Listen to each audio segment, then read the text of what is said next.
Secara fitrah, manusia itu lahir dalam keadaan yang suci. Saat beranjak dewasa, dia akan menghadapi berbagai rintangan. Saat dia menghadapi rintangan atau ingin keluar dari rintangan, maka di situ tersedia banyak jalan yang bisa dipilih. Itulah yang dinamakan dengan ikhtiar. Berbicara tentang ikhtiar, tentu saja di dalam hal tersebut banyak perbedaan pendapat. Apa itu? Biasanya perbedaan pendapat itu adalah terkait dengan apakah ikhtiar itu murni dari manusia, apakah ikhtiar itu ada campur tangan Tuhan, atau ikhtiar itu full dari Tuhan. Artinya, apakah ikhtiar itu merupakan kuasa penuh Tuhan atas perilaku manusia. Jadi manusia itu tidak memiliki kuasa sama sekali. Apakah seperti itu? Masalah ini bisa kita lihat dalam Quran surat Al-Kahf ayat 29.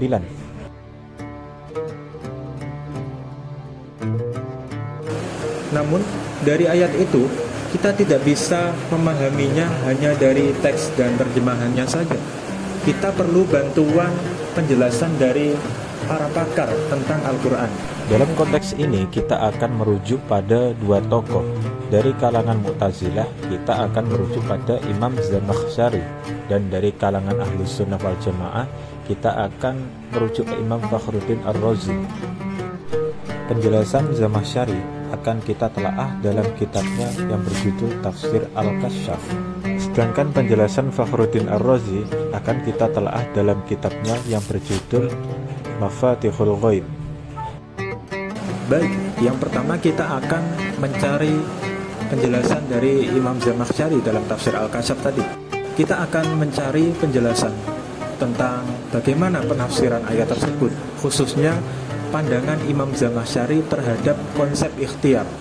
Oke, dari penjelasan Imam Zamakhsyari di Tafsir Al-Kasyaf ini, kita bisa simpulkan bahwa menurut Zamakhsyari, manusia diperintah Allah untuk berikhtiar. Artinya manusia juga diberi kekuasaan oleh Allah untuk dia ikhtiar.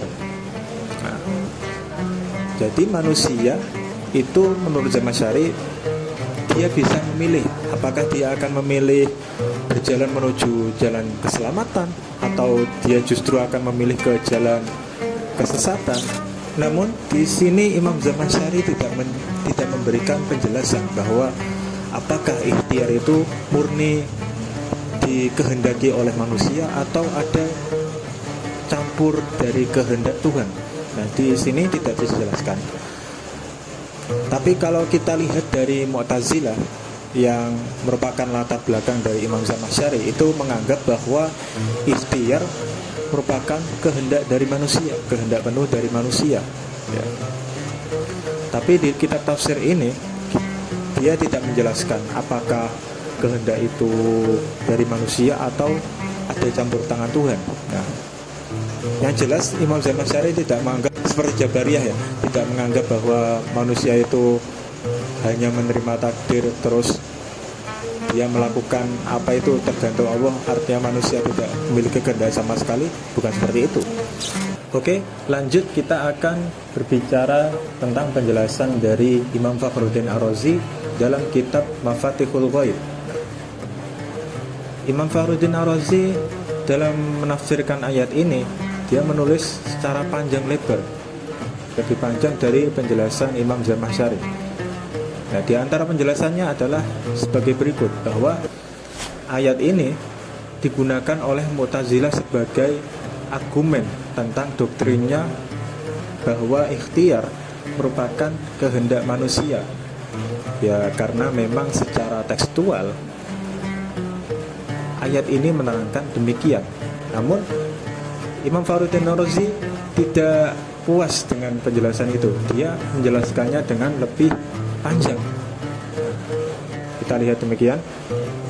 Imam Fakhruddin Ar-Razi menerangkan bahwa kehendak dan ikhtiar memang dari manusia secara awalnya.